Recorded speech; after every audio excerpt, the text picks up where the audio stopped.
पण आपण सहयोगामध्ये काय करतो ते बघितलं पाहिजे. त्यात एक फार मोठी मला चूक दिसून येते, ती अशी की आपल्यामध्ये अजून आपली फॅमिली, आपलं घर, आपली मुलं ह्याचा फार जास्त ताबा आहे. ते बरोबर आहे, आपली मुलं बाळं सांभाळली पाहिजे, त्यांच्याकडे लक्ष दिलं पाहिजे. पण उदारचरितानां वसुधैव कुटुंबकम म्हटलेलं आहे, ते उदार चरित्र कुठे आहे?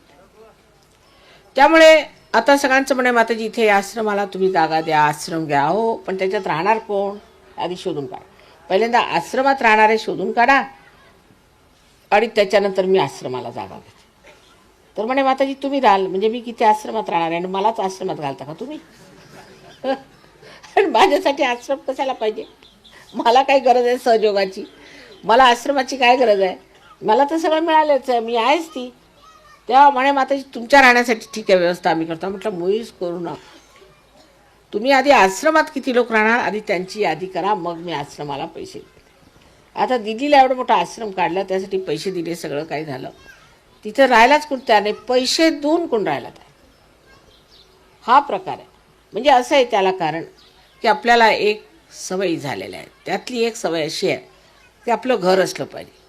मग त्यात पुष्कळ फायदे असतात. बायकोवर ओरडता येतं, जेवणाचं असं पाहिजे, मला हीच भाजी पाहिजे, मला ते नाही पसंत, मग नवऱ्याची पसंत बायको बघत बसते. आता आश्रमात काय सगळ्यांच्यासाठी स्वयंपाक केला तो खायला लागतो. सगळं काय असलं तरी प्रत्येकाला वेगळं वेगळं काही मिळत नाही. तर इथे नवऱ्याची मिजाज कशी चालणार? बरं, बायकोचं सुद्धा की मला ही खोली आवडते, मला हेच आवडतं, माझंच घर असलेलं बरं, माझी मुलं आली म्हणजे त्यांना मी लाडू देणार, दुसरी मुलं आले तर त्यांना मी बोरं देणार. हे कसं चालणार? त्यामुळे होतं काय की आपल्यामध्ये अजून एकत्र कुटुंब पद्धती जी आपली विश्वाची आहे त्याची अजून कल्पना आलेली नाही.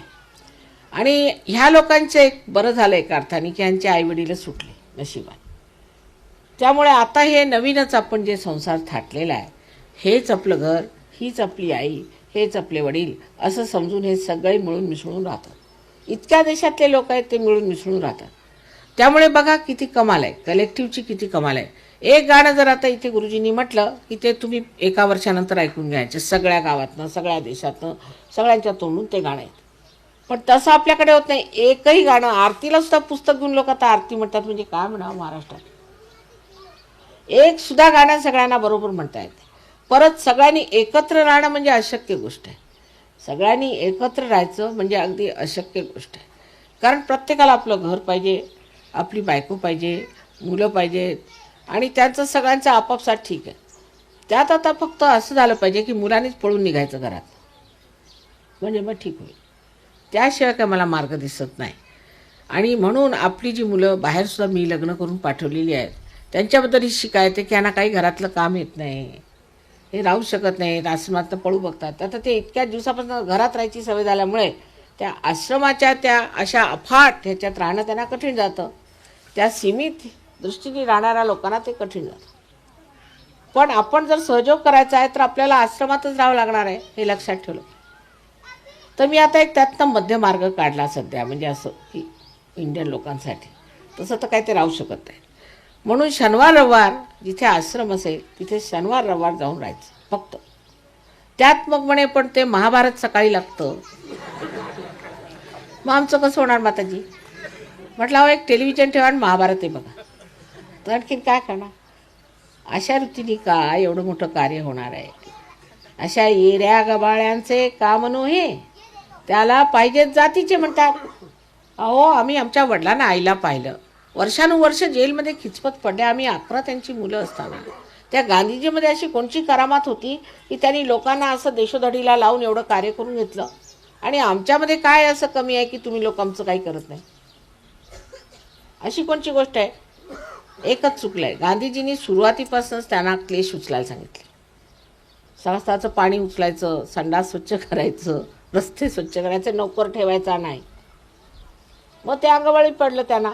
आणि जर तुम्हाला यायचंच असलं राष्ट्रकार्याला तर त्याच्यामध्ये सगळा त्याग केला पाहिजे, सगळे त्यागमूर्ती असले पाहिजे. त्यामुळे काय झालं की प्रत्येकाची त्याच्यातच चढावण. सहयोगात उलट आहे, सहयोगामध्ये सगळा आशीर्वादच. आता माताजी सगळं ठीक आहे, पण आमच्याकडे कोंबडी मेली, इथपर्यंत आहे सहयोग. म्हणजे ती नाही मेली पाहिजे, तीच काय माझ्यावर बंधन की ती कशी मेली, तिने मेली पाहिजे, तेही माताजींनी बघितलं पाहिजे. असं कसं झालं, आम्ही सहयोग करतो, आमच्याकडे कोंबडी कशी मेली, आणि त्याचा माझ्यावर आरोप. तेव्हा सांगायचं असं आहे की सहयोगामध्ये सगळे आशीर्वाद असल्यामुळे जरा सुद्धा कुठे खोच लागूच दिली नाही पाहिजे. खोच तर फार मोठे झाले, जराशी इजा सुद्धा होऊ दिली नाही पाहिजे. सगळं व्यवस्थित झालं पाहिजे. माझ्या मुलाची नोकरी लागली पाहिजे माताजी, मग असं झालं पाहिजे, हे मूल झालं पाहिजे, मुलगी झाली, मुलगाच झालं पाहिजे. म्हणजे मला इतकं काही हात धरलं आहे त्यांनी वेठीवर की तुम्ही सहयोग करता ना, मग हे द्या, देता का नाही.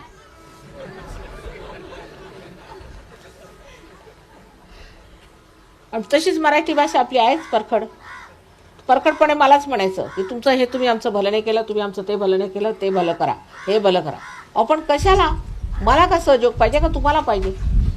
पूर्वीच्या काळी लोक जात असत हिमालयावर त्या थंडीत, तिथे कुडकुडत त्यांचे गुरुजी लोक सगळे कपडे उतरून टाकायचे आणि तसे बसा तिथं बर्फावर, एक लंगोट घालून बसवायचे, बसा.